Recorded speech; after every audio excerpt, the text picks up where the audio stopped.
Leno loves Model Y. Tesla begins major focus on the Semi. Tesla is now officially a utility provider in the UK, and there's a new way to pay for supercharging.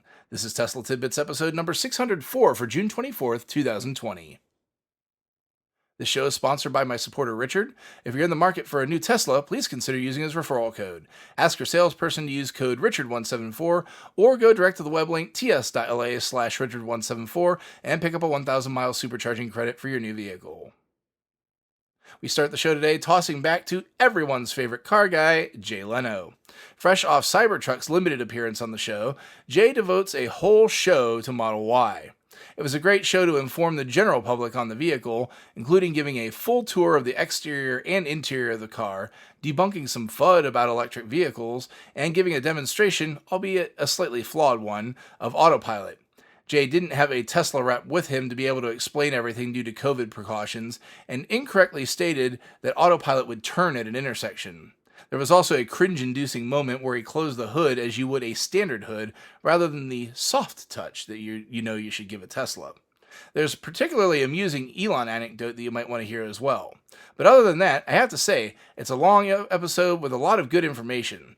Those listening to this probably already know about all of it, but still, nice to hear Jay wax poetic about our favorite car company. Item 2 today is a leaked email from Elon telling everyone it's time to give Semi a push. Twitter user @DoolittleDonnie posted the message in its entirety. Quote, "It's time to go all out and bring the Tesla Semi to volume production. It's been in limited production so far, which has allowed us to improve many aspects of the design. Production of the battery and powertrain would take place at Giga Nevada, with most of the other work probably occurring in other states. Jerome and I are very excited to work with you to bring this amazing product to market. Elon." End quote. In a totally unrelated thread, asked for confirmation if the email was legitimate, Elon confirmed that it was indeed legit. The Semi has been delayed, so seeing it finally come to production now that Model Y has been released will be great, especially from a sustainability standpoint. Prior to the pandemic, I noticed that there are way more Semis on the road than I ever realized, and it dawned on me exactly how important it is for this product to be launched. Can't wait to see the final product. Item 3 is an interesting international story coming from Teslarati. Here in the US, it's a big deal in some states that Tesla is not a utility, as due to this, they cannot charge for supercharging on a per kilowatt hour basis, as only utilities are permitted to do so in some states. Switch over to the UK now, where Tesla has been granted an electricity generation license in the United Kingdom. When it made the application originally, it was a surprise, as they'd not done so anywhere in the US, though this may be because apparently in the UK, the top-level government regulates it, whereas in the US, the states regulate this, meaning they'd have to do it in 50 localities. For its part, Tesla didn't offer up why it was doing so either. I'm unsure of UK regulation, but it may be in part to be able to operate superchargers as they wish. However, it may also be to ensure permission to install solar on homes. Again, being unfamiliar with those regulations, I could be way wrong on this also.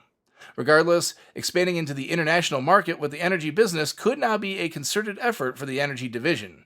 I'll keep an eye out for further developments. Lastly today, there's another option now for paying for supercharging according to Clean Technica. In a YouTube video posted by a show called The Kilowatts, it shows a user paying for supercharging from the center screen. The host of the show told Drive Tesla Canada that he'd removed his credit card from his Tesla account and then went to the charger just to see what would happen.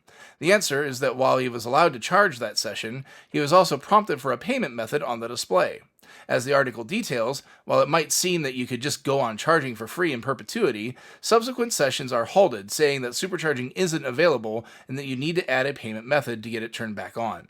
So if you're uncomfortable leaving a card in your Tesla account just to pay for supercharging, now you have the option to forego that in favor of being prompted in the car. That'll do it for today's show. Thanks to all my patrons supporting the show at patreon.com/Tesla Tidbits. And as always, a special shout out to all the super patrons supporting the show at the $10 plus level.